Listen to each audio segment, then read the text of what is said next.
founders in many cases will work harder than anyone else. And because they have more context as well, they are probably in the moment better than anyone else at it.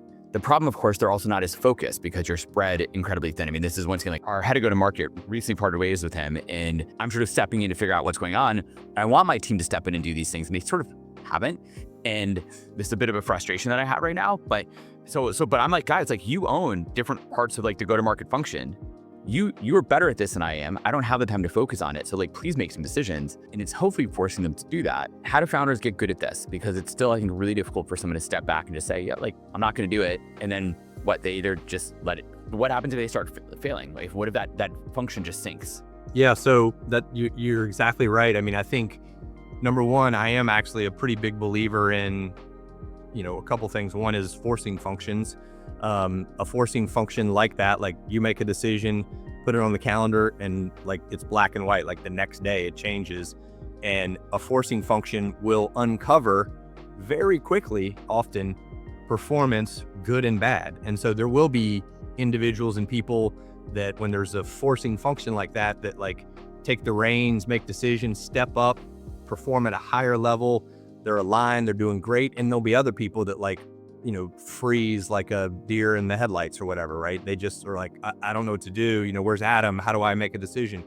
And those people, you need to either get them aligned and improved quickly, or they're not the right people, because, that's what performance culture should look like, is great people perform, people that aren't great very quickly, even self-discover that like, they're not going to do well in this environment. And so those forcing functions and sometimes constraints, I always tell people now, like if that's way too extreme, like, hey, hit a switch and just disappear tomorrow. Some people can't or won't do that.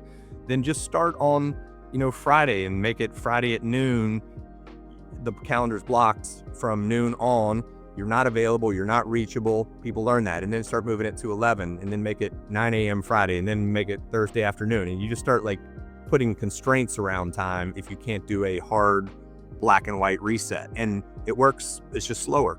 If you're sort of stepping back in all these different ways, you are, as a founder, sort of a drag on the financial outcome. So what I mean by this, like to put it in a different way, right? And we talked about certainly a lot about selling a company too. If you're a founder, you're the largest shareholder, you're taking salary, all these things, and yet you're like, you're making a few major critical big decisions, but you're not working really hard day to day sort of thing. It's like, well, all right, we're paying Mac all this money, and then everyone else is getting all this work done. Who's actually doing the real day-to-day work? How does that work for the business? So I'll give you maybe a concrete example. I've been doing a lot of the sales for my company for a long time. We've had some salespeople that haven't worked out, so I'll jump back in. I'm currently doing a lot of them again.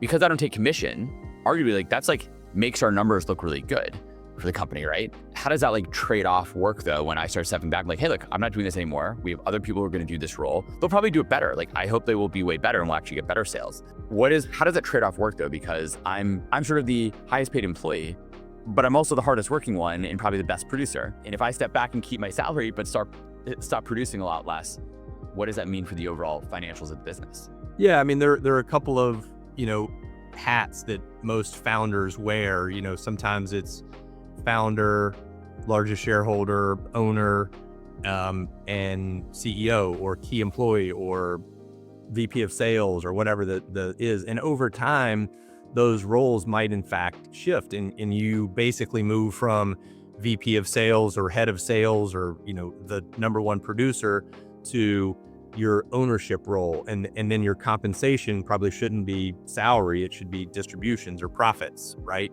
And the organization. And I used to always say, I mean, not in an aggressive way at all, like people that are like getting frustrated that the founder or owner after a number of years who's performed really well is like sitting back or traveling and enjoying the fruits of his labor, they should leave and start their own company.